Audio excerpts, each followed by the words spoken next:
Welcome to Speaking of Entrepreneurship, a podcast powered by the Center for Entrepreneurs at Cuyahoga Community College's Corporate College. Here, we dive into real conversations with industry experts, innovative founders, and business leaders who share their insights, challenges, and strategies for success. Whether you're launching a startup, scaling your business, or just exploring the entrepreneurial mindset, this is your space to learn, adapt, and thrive. As an entrepreneur, you hear it all the time. Build your network, get to know people, get out there, right? Build a network of folks that can send you referrals and do the things that you need to do in order to start and grow your business. But did you know that there is a secret ecosystem that you probably never considered that you too need to surround yourself with in order to be successful? That is what we're going to talk about today. Unveil that secret ecosystem that you need to consider in order to have success. All right, welcome back to Speaking Entrepreneurship. I'm your host, CP, and today I have got one of the most amazing guests on the planet to talk to us about the secret ecosystem that if you don't have, it could be affecting your ability to start and grow a successful business. Miss Mary Paxton. How are you, Mary? I'm good. Good. I'm so glad that you are joining us today because your expertise around and your experience around all of these different aspects of the ecosystem that is critical to success in entrepreneurship, I think is going to bring some real knowledge bombs to our audience. Thank you. Yeah, so let me tell them a little bit about who you are. Mary Paxton is the Vice President of Development at JumpStart Inc., one of the most influential entrepreneurship and support organizations in Northeast Ohio. And Mary has spent more than 2 decades working at the intersection of philanthropy, funding and capital, and entrepreneurship, helping build the systems that provide founders and entrepreneurs with access to capital, mentorship networks, and real growth opportunities. And today, Mary is going to share her insight and all those years of amazing expertise with our audience so we can tell them, look, here's all the people you need to surround yourself with, and it's not always exactly who you think it is. That's true. It's so true, right? True. Because one of the first things I know that I tell my coachees and students is build your network, get out there and meet some people. And then I realized after talking to you, who the heck is some people? Who am I supposed to be meeting? Right. Who is some people? So I know you were about to drop some knowledge. But before we get into that, tell us a little bit about your journey and how you ended up at this like critical ecosystem in juncture where you are helping entrepreneurs from all the levels and organizations and nonprofit founders and all of the above really surround themselves with the right folks to really be able to get it done.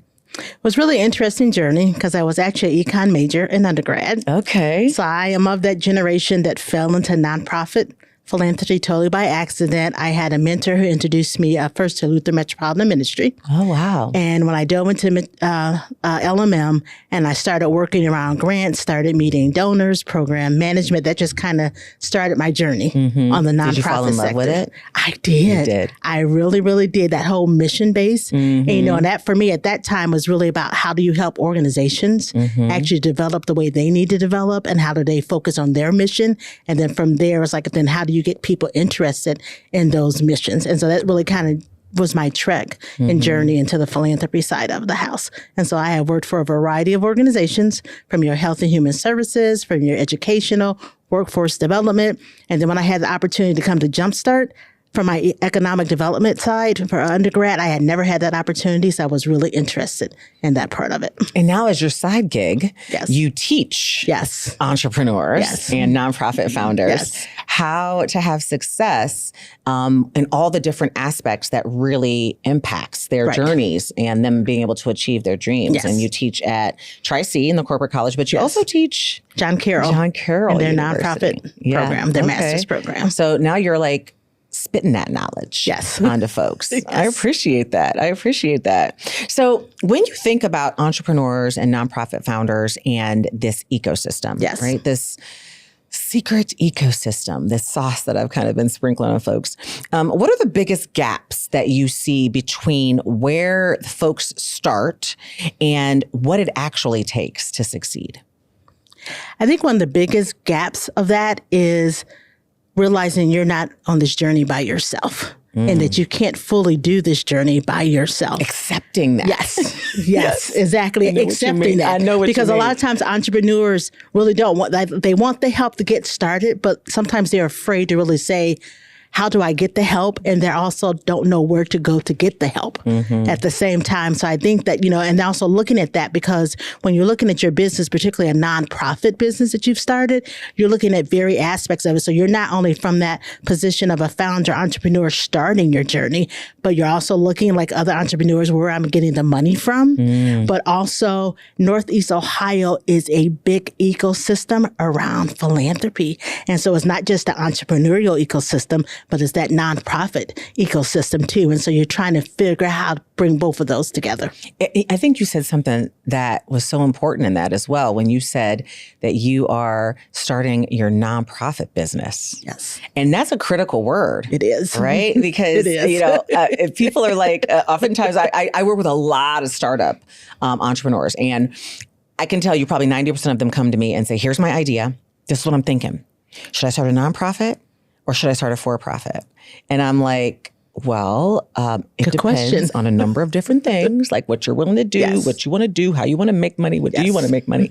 But it's a critical piece. And do you find in everything that you teach and everyone that you intersect with and everyone that you help, even, at JumpStart when you're working directly with like entrepreneurs, and then in your teaching environment where you're working with nonprofit entrepreneurs, do the ecosystems and who they surround themselves and who they connect with differ? Do you think there's a difference, or no, it applies across the board? It should apply across the board, but they don't see it that way. And so they kind of tend to segment that different way, because the truth of the matter, even if you're a nonprofit entrepreneur, you still need to know how to raise money. You still need to understand, from the for-profit side, how things are going. And let's just be quite honest, in our economic system right now, you're not only looking to do philanthropic fundraising, but there might be parts that you need to bring in that are also going to be that earned income, that for-profit. And so being able to understand how both sides of those work is really critical too.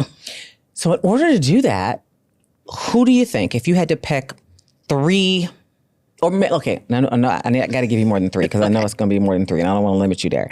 So five of the most important folks or organizations or, relationships, I should say.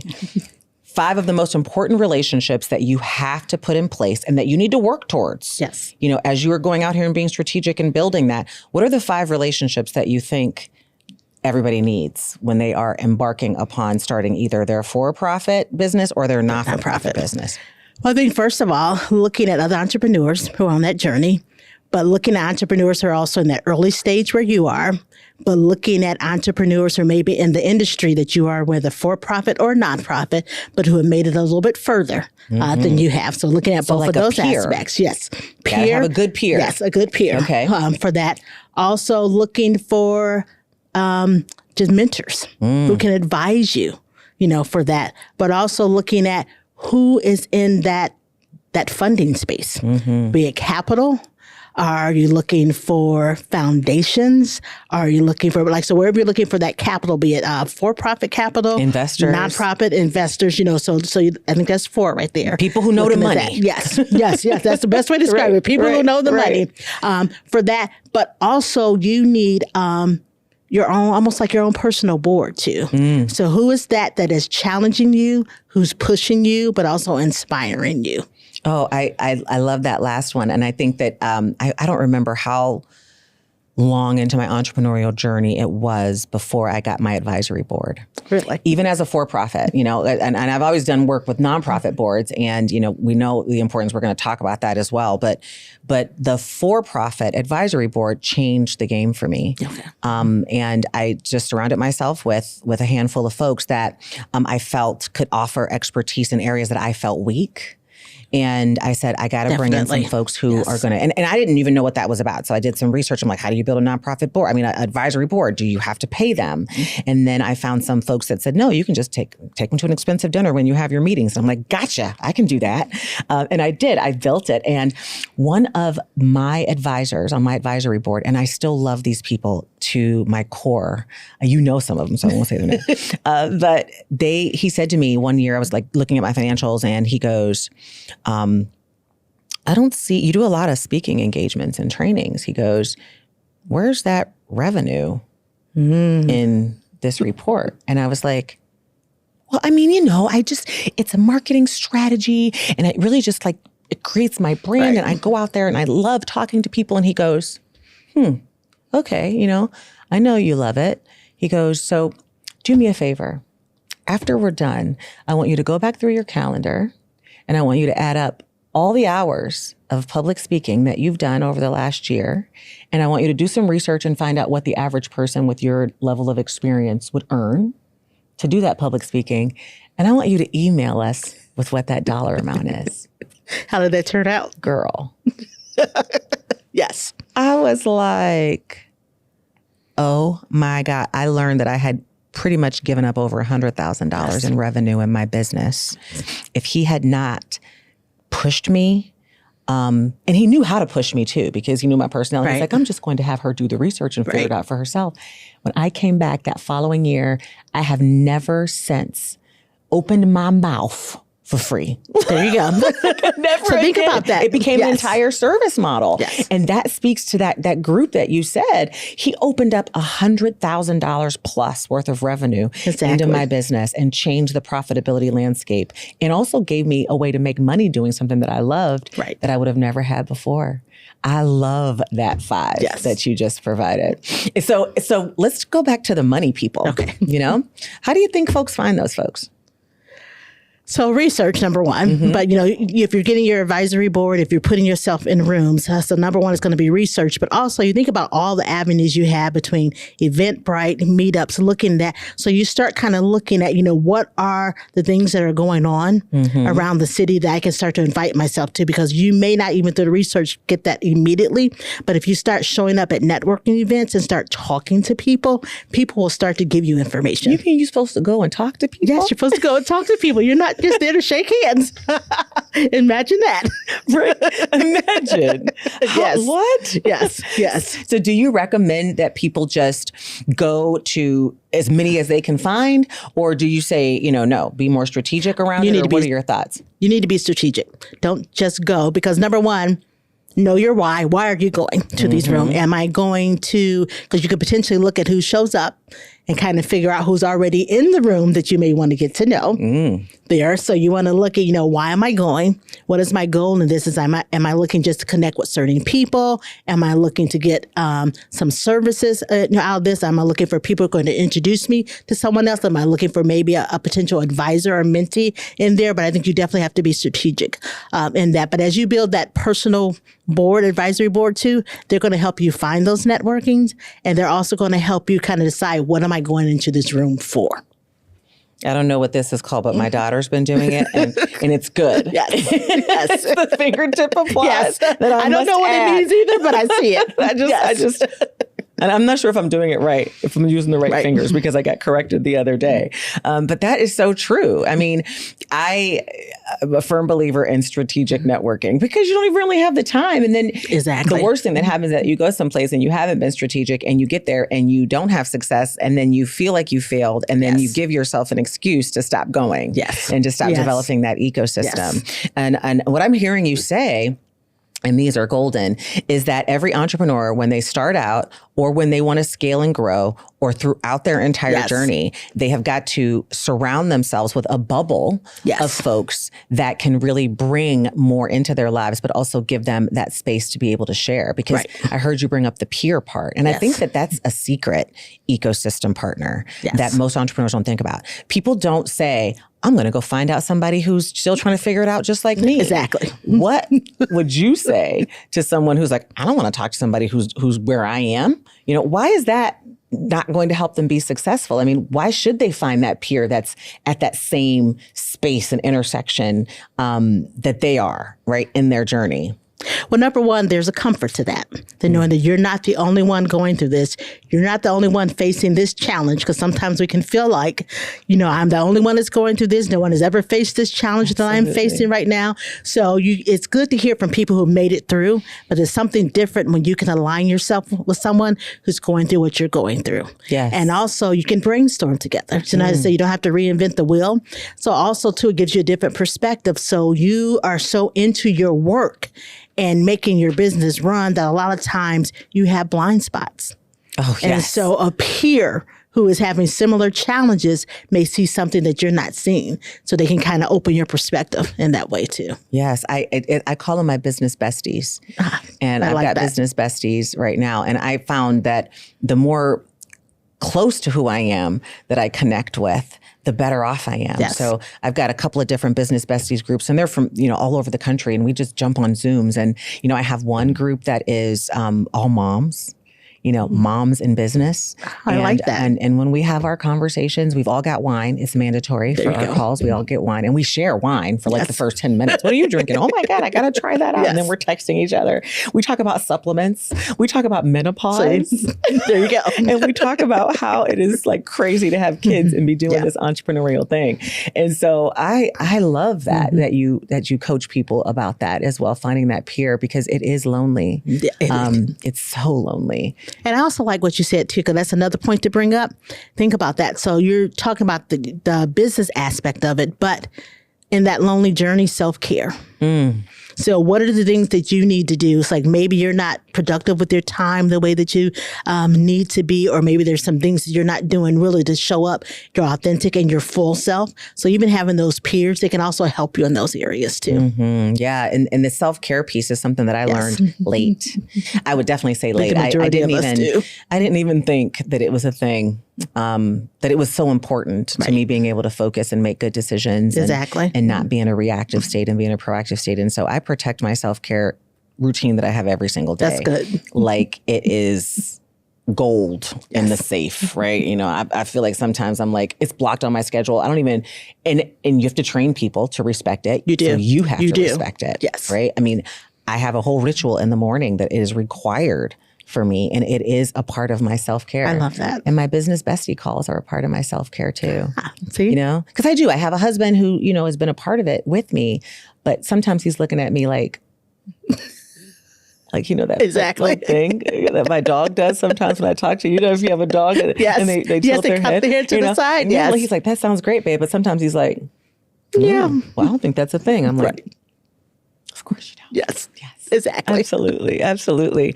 So networks and community are often talked about as mandatory, right? But they do require, in order to really develop them, some skills, right? I mean, soft skills and extrovert skills and, feeling comfortable in that space. So how do you see most founders really functioning as growing into that if that isn't their comfort zone? I'm sure in your role being the chief money-making officer. I'm an introvert. Are you? Yeah, most people don't realize that. No way. Yes, I am an introvert. So are you like the new introvert? I'm considering myself a new introvert. I'm an extroverted introvert. No, I am. Switch. People think I code switch, but no, I am an introvert. I am honestly, I am truly. So this is an perfect. Yes. So your fellow introvert wants to know how to build this network and how to build this community. How do you do it? Because you've done it. Yes. I mean, obviously throughout your career, and now you teach other people how to do it. Nobody would have ever guessed that you were an introvert. A lot of people, when I tell them that, they're actually surprised. Yeah, I'm totally surprised. As long as I've known you too, never, ever would I thunk it. Yes. So how do you get the gusto to come out of the shell, and what skills do you really have to hone in on in order to get to that point where you can build this ecosystem? It's a lot of self-talk. So I will be honest, it's a lot of self-talk, and particularly a lot of my students that I teach this is a lot of role play. So sometimes it's role play with myself, but if you can role play with other people, particularly when I teach my classes around fundraising, when they have to do that ask, we actually set up scripts and have them role play with each other around that. But it is really understanding your why. Number one, why am I doing this? understanding the benefit that I'm going to get out of this, but it's also coaching myself. So you have to be confident in coaching yourself and pull your advisory board, pull your friends, pull your family, and just sit down, have conversations, walk through the scenarios for it. So I also look at, so what if I come up against someone who kind of brushes me off? Like, how am I going to respond to that? Like, you have to be prepared as an introvert going to spaces like that, because some conversations are going to be easy, some of them aren't. So it's like that, how I'm going to deal with that when I get that brush off, how I'm going to deal with that when I get that no, and knowing that you can't take it personally too. That prep. Yes, that so you prep got to prepare to be yes. the extrovert. I still do now, going into rooms.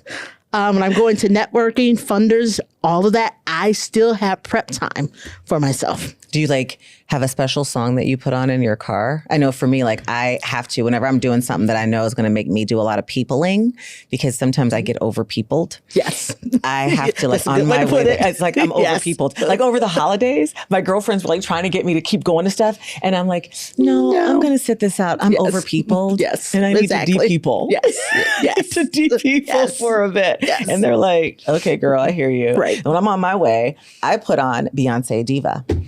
Oh, wow. I do. I'm like, and it's on I'm like, hey Siri, play Diva. And then she's like, playing Diva. There you go. And I'm like, I'm not, and it just gets me pumped up, right? There you go. Stop listening.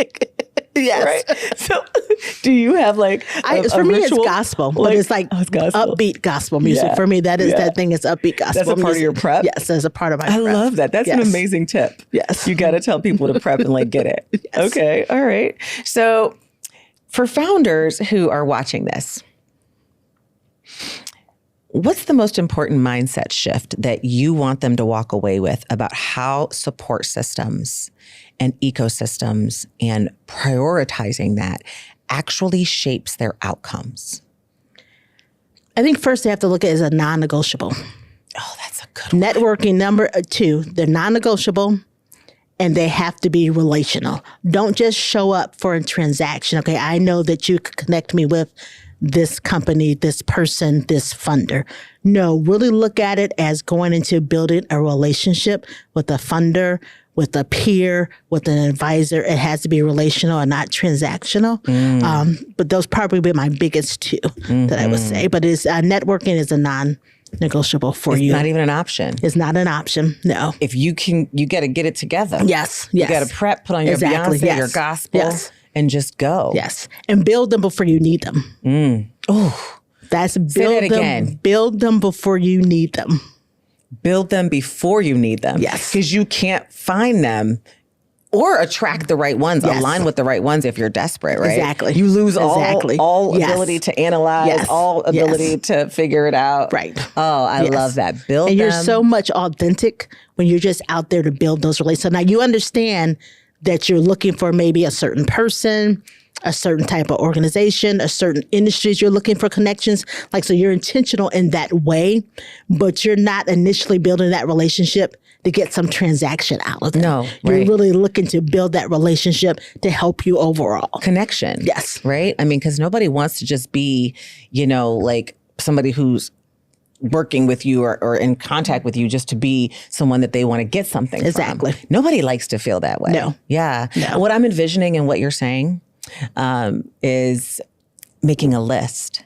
Yes. I'm a step-by-step list person, of course. So I'm envisioning everybody out there, maybe during your strategic planning time, which, I'm a big proponent of at the end of every year. I do mine for the following year. And now I think I'm going to add to that, build a list, not necessarily specific people's names, but who do I want to add to my circle next year? What type of person do I want to add to my circle next year? Yes. What skills do they have? What personality do they have? What ecosystem are they involved in that I want to build and add to my circle? And even if it's just a list of, 4 or 5 people, 4 people, that means one a quarter. Right? Exactly. In Q1, I'm going to find this person to build. It's almost like what, I did before I got married and I was looking for the right one. I made a list. of what I would be looking for, so that if he asked me out, I'd be like, oh, Yes. that's on my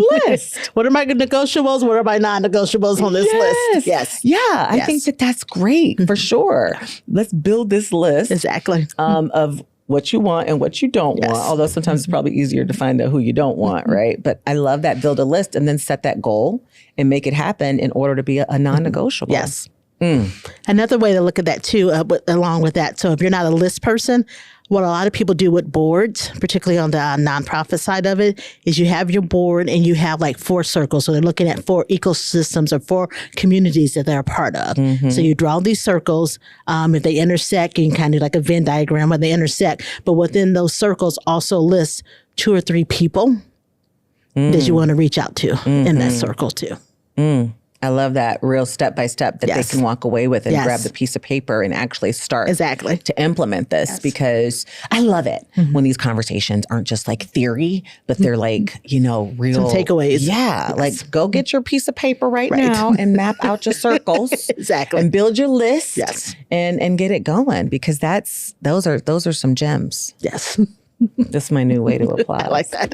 Thank you. Thank you so much. You're welcome. For Thank joining you. us today and showing us and sharing with us what the secret ecosystem is and who's a part of that. Right. That oftentimes as entrepreneurs, as nonprofit and for-profit founders, we don't even think about. Right. We kind of hone in on, I got to find somebody who can do this or find somebody who can do that, but not realizing it's not just about what somebody can do for me. It's also who I can bring something to the table for. Because, I tell people all the time, when you're teaching, you're learning. Right. Which is a part of the reason why we both love kind of what we do. Yes. Right? Yes. Thank you. Thank you for your time. You. Thank you for joining us. So where can everybody, if they want to continue to dive in to some Mary knowledge, where can they find you? Best place is LinkedIn. Okay. That's LinkedIn. the best place. Yes. LinkedIn. Yes. Mary Paxton.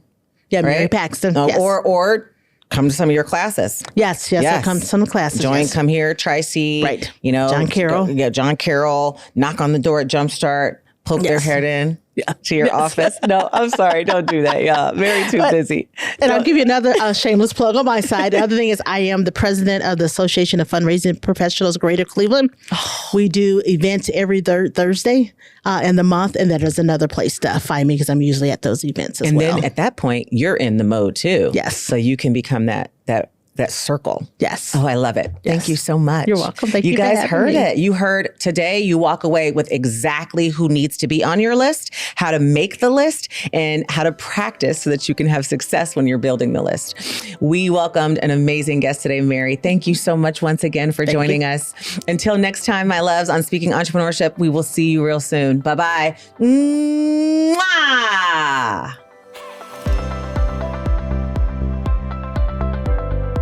Thank you for tuning in to today's podcast, brought to you by the Center for Entrepreneurs at Corporate College. If you enjoyed this episode, be sure to subscribe, rate, and share with fellow entrepreneurs. Tune back in to stay connected with us for more insights and resources to help you build, innovate, and thrive.